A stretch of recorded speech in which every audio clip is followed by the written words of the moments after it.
Exactly 11 minutes to the top of the hour. Time for us to embark on our first conversation this Wednesday morning.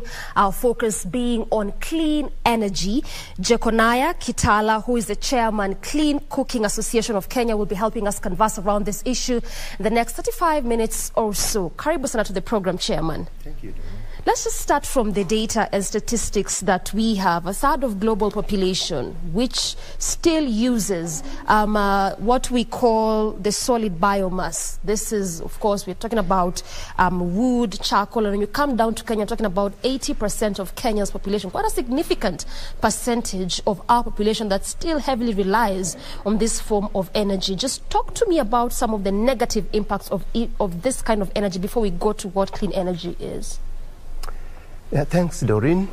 And as you rightly put it, that in this country, about 80% of the population cook using biomass. And when you're talking about biomass, we're talking about predominantly firewood, but also charcoal. And this is quite a huge percentage of the population.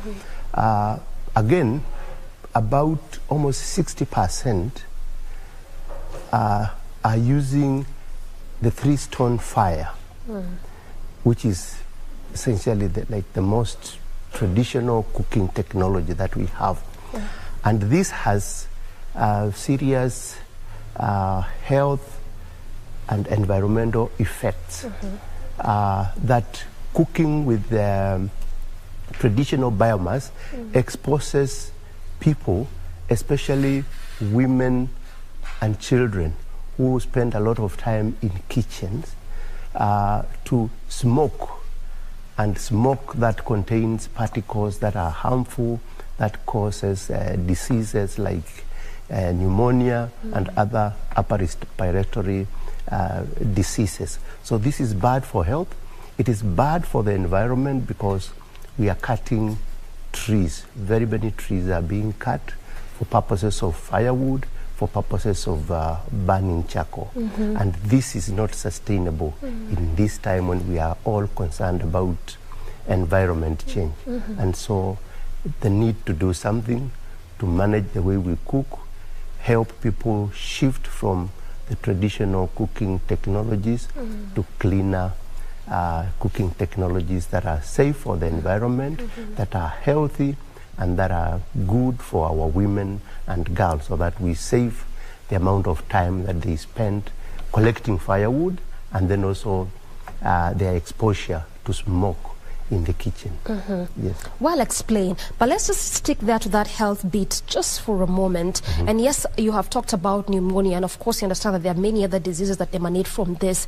But then what really is the detriment of using this form of energy, particularly to one's health? Again, this is also taking cognizance of the fact that we still have a huge population, much as we talk about those health issues, but looks like none is really paying attention to the health implications of using this kind of energy. Just how bad is it to one's health? To what extent? Yes, so this is quite serious.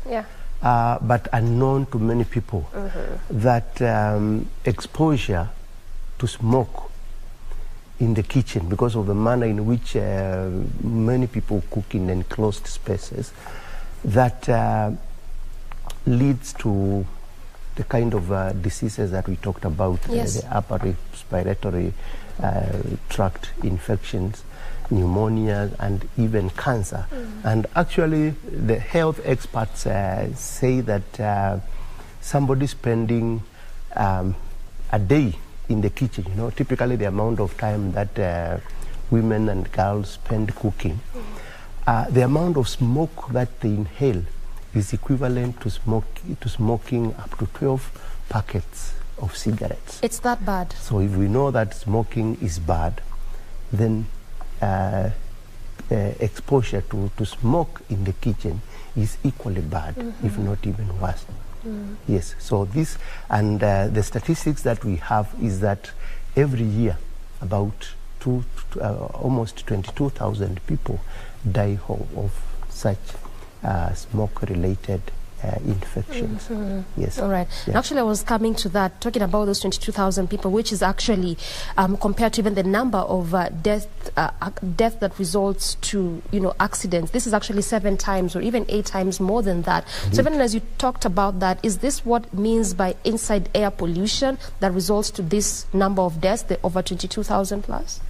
Yes, so this exposure to smoke in the kitchen is what we call indoor air pollution. Okay. Yes, which is bad, because then people sitting in the kitchen, you are exposed to a lot of smoke, a lot of particles, minute particles that you inhale without noticing it, and so this is what is harmful for health.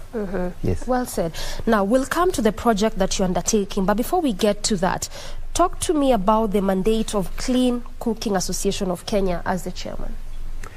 Yes, so the Clean Cooking Association was established about 10 years ago.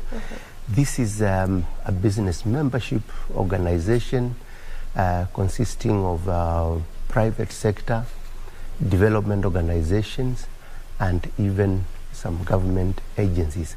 And the mission of the Clean Cooking Association of Kenya is to promote the uptake of clean cooking solutions through awareness creation, through building capacity of enterprises in that sector, and also through engaging with the government to create a more conducive policy environment for the sector to be able to thrive, because this is an important sector, because it affects all of us.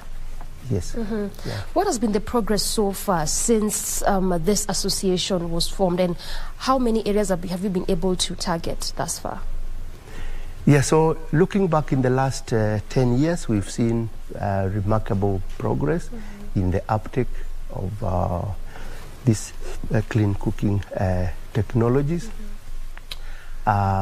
starting especially in the urban and peri-urban areas, where we see awareness levels are relatively higher, incomes are also, people can be able to afford the improved cook stoves, but also in the rural areas, again, the message is being spread, and so we are seeing a fairly good uptake, but still there's a lot that needs to be done, because if you look at the population, we are talking about so far just about 30% of the population who are really using the clean cooking technologies, and the aim is to transition to universal, what we are calling universal access, that everybody is using clean cooking technologies by the year 2028. That is a target that the government has set, and so there is still an onerous task to shift many people, both in the urban, peri-urban areas, but also in the rural areas, especially that segment of the population who are still on the 3-stone fire. We really cannot be cooking, having so many people cooking with open fire in the 21st century. Well said. And I mean, 30% as the percentage of those that have really embraced the clean energy is still quite low, very, very quite low. And when you talk about the 10 years span, again, a decade is also not really a short time to just create awareness and the importance of this kind of energy. What really has been the biggest challenge? Because just sticking around that percentage, as we said, is really quite low. What has been the biggest issue? Yeah, I would say the biggest issue, cooking is a fairly complex affair that is part of our culture. And so people have been used to cooking in certain ways, and so with certain beliefs that, for instance, it's a common belief that certain foods, unless they are cooked with firewood, they don't smell or taste good. And so there's that behavioral aspect that we are yet to fully overcome, to demonstrate to people that yes, it is still possible to cook good meals, but using cleaner cooking technologies. So awareness is one of them, the behavioral and the cultural issues. Also affordability, that you see that the 3-stone open fire is free. So you don't need it to spend anything. So when you tell somebody, no, you have to shift from this one to this one that costs 500, 1,000, 3,000. Yes, so there's a cost element. And so I would say those are the key barriers that have made it not possible to reach as many people as we would love to. Yeah. Yes. All right, and I want us to take a very quick break. We come back, we look at more of those barriers as well as the improved cook stove and the project that you're undertaking across the country. Due for our first break in this conversation. Stay with us. Coming up, more with this conversation.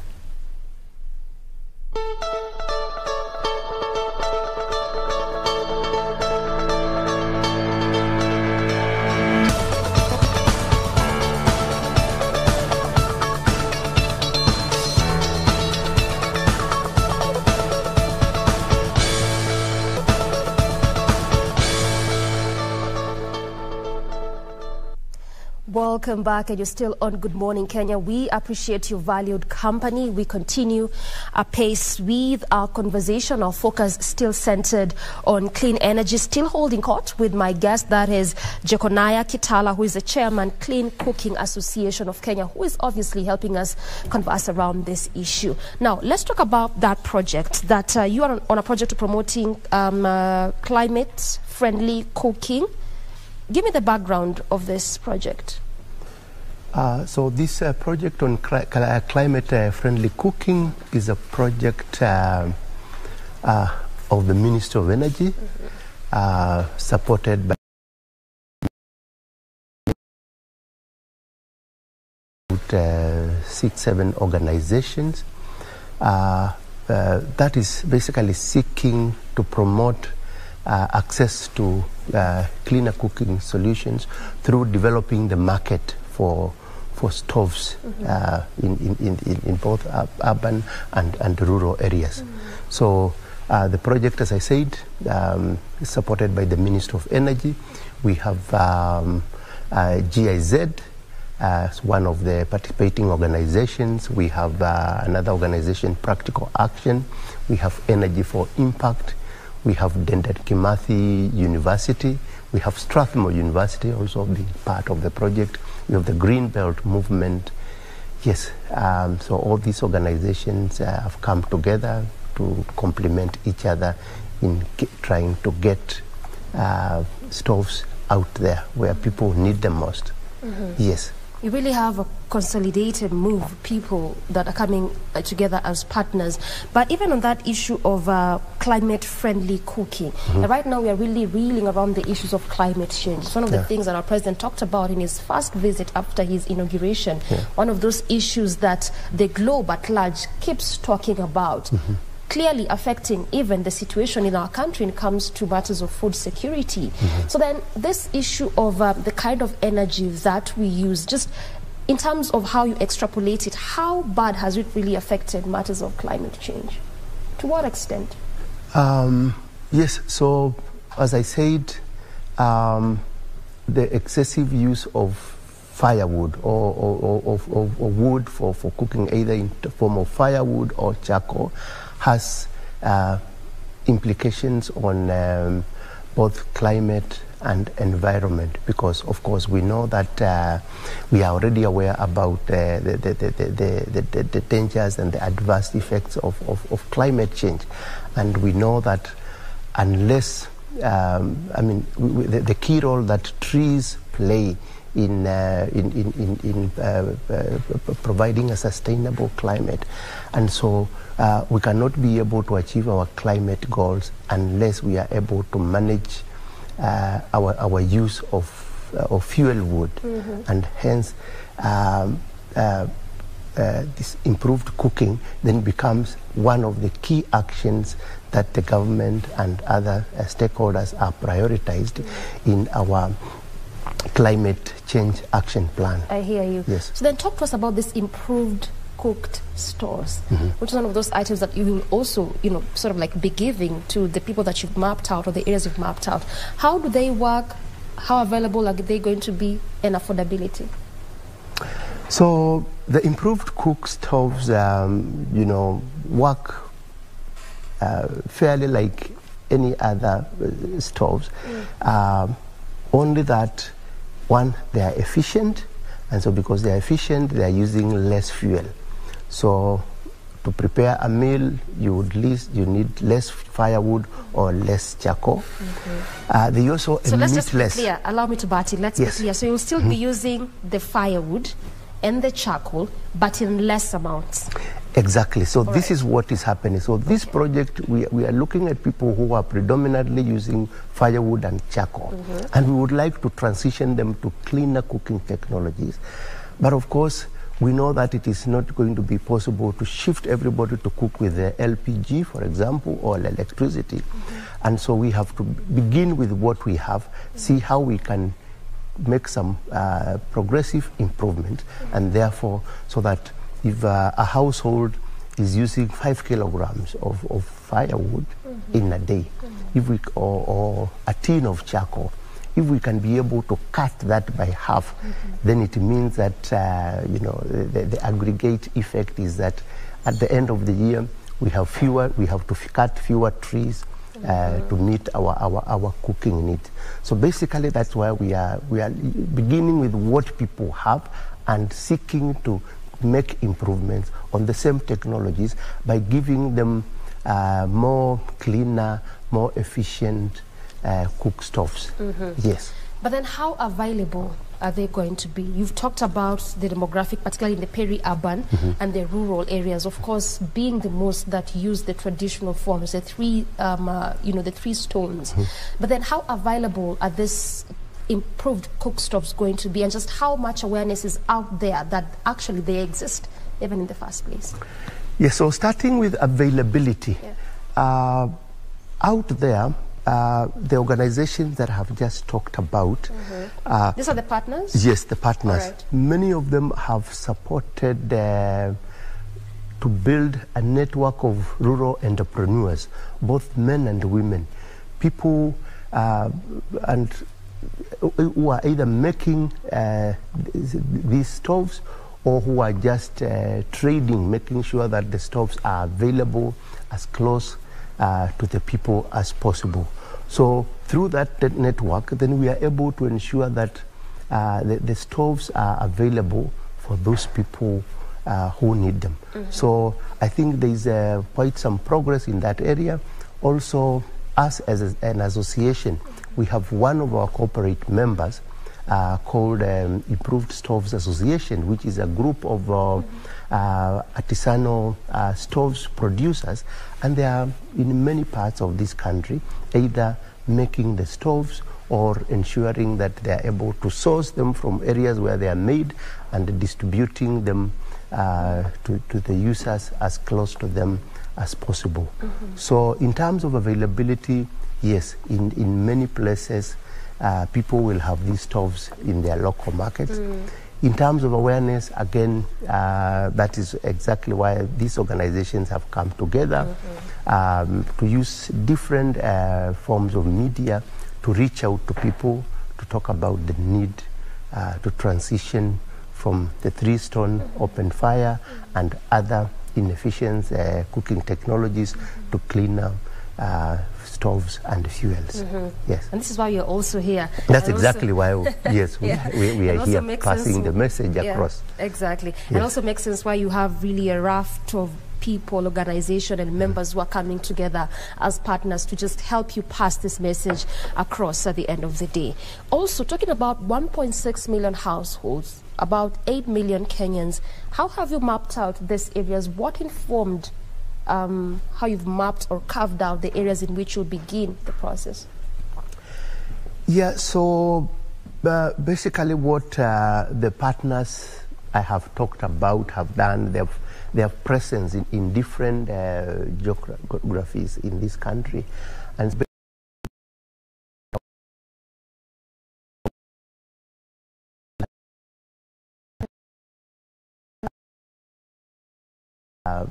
ensuring that we are able to reach as many people and both in terms of the products, but also in terms of the messaging that people are able to access this kind of information. So I would say currently the project is covering over 30 counties. I mean, that's where I would say the organizations that I've mentioned are covering, but there are also other initiatives that are covering other parts of the country. So this is really a national issue that we would like everybody in this country to transition to cleaner cooking technologies. Yeah. And 30 counties is quite good. Out of 47 counties, this is above the half number of counties that we have. So really, this is a very good effort, I should say, from your team together with the various other partners that are coming on board to ensure that Kenyans really adopt what we call this clean energy.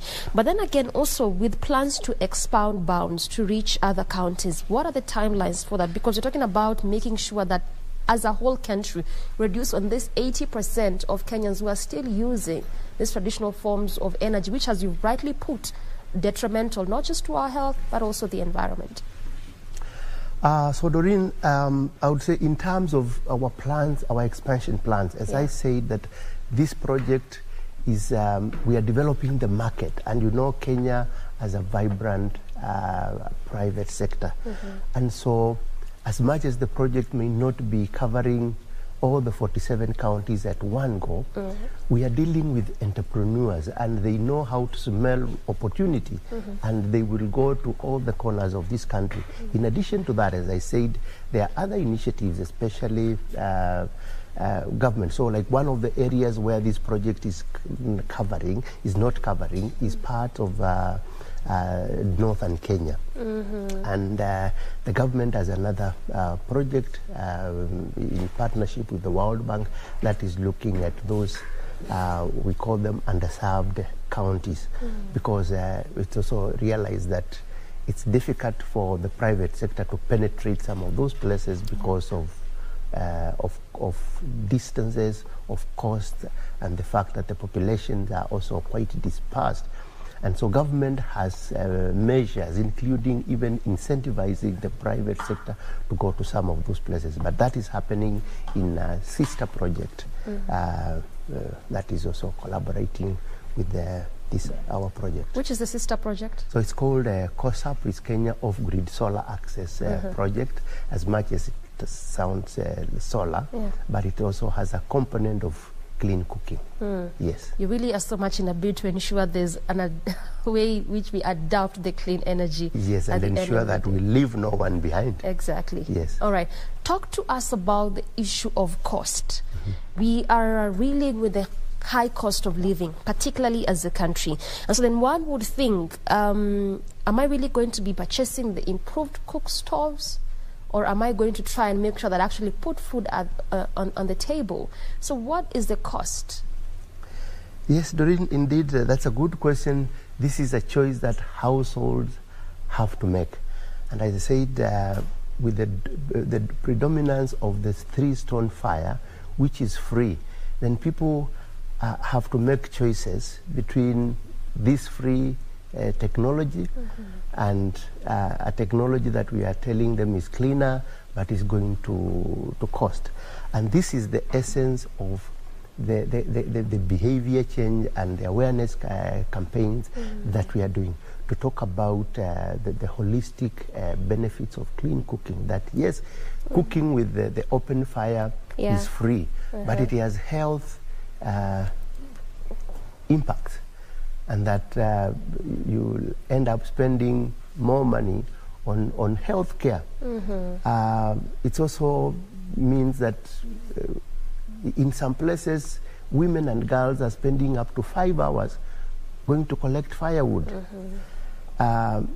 If you can half or reduce it to a quarter, that means that households have time for other productive activities. So there is an economic gain around that. So that is how we are looking at it, at the bigger benefit, looking at the economic benefit, direct savings to households, but also looking, yes, at the health benefits, which also has a monetary value, but more importantly, the climate costs, which affects all of us as a country. And indeed, that's why government and these organizations are coming in there to provide this almost as a public good, that, yes, we need to save our trees, we need to ensure a more sustainable and climate for all of us. Yeah, well said. And I really like how you keep, just punching holes on the issue of climate change, because it really is one of those big issues that you are dealing with, not just as a country, but as an entire globe, so to speak. But also that aspect of awareness and the different messagings that you've been doing. How has the reception been like? Yes. How are Kenyans taking, this new advanced form of energy? Yes, I would say the market is quite receptive. Are they positive on it? Yes, because we use different channels, including the media, including the different social groupings, and people are able to talk about the benefits, and also have peer influence. When you see somebody who was used to the stove, and they talk about the benefit, and then nobody wants to be left behind. Okay. So I would say yes, there's a good market, good opportunity, and the entrepreneurs who are in that business come back to us with good stories, and we have showcased many of such people who have made, are making a living out of trading in cook stoves. Yes, so it's good. I would say it's a vibrant market. Yeah. It's really so much positive and thrilling to hear that Kenyans are being positive, or the market is being positive and being receptive to this new form of energy. But on average, just how much would be the cost of the improved cook stove? Around how much? So there's quite a wide range of technologies of stoves that we are making them available out there, and so depending on one's pocket, you can spend as little as 500 shillings. Often that involves just fixing a liner, usually in the place where you would put your 3-stone fire, putting a more efficient liner that is able to conserve energy. But there are also more improved, more efficient, more aspirational kind of stoves, especially for the urban and peri-urban populations, that could go all the way up to 4,000 shillings. So I would say there's a product for suit every pocket. Yeah. And for as low as 500, you can be able to acquire this improved cook stoves. So much as you're talking about the high cost of living and sort of like things being tough here and there, but on the long term, on a long shot, it's actually for the benefit, not just for you in terms of your health, but also largely for matters to do with the environment as a whole. Absolutely. So it's good for the economy. Yeah. It's good for our people in terms of health. Yes. In terms of empowering women, giving them more time to do other productive activities. It's good for the environment. All right. So it's good for all of us. Yes. Yes. Well said, and a good place to end this conversation. Asante sana, Chairman, for your time and just explaining to us more about this new form of technology as it comes to clean energy. So that has been Jechoniah Kitala, who is the chairman, Clean Cooking Association of Kenya, just conversing around the issues of clean energy and what you and I can do as a Kenya to embrace, as people, to embrace this new form of technology in terms of conserving our environment as well as taking care of our health. Good place to end this conversation, but Good Morning Kenya continues on the other side of this break. Stay with us.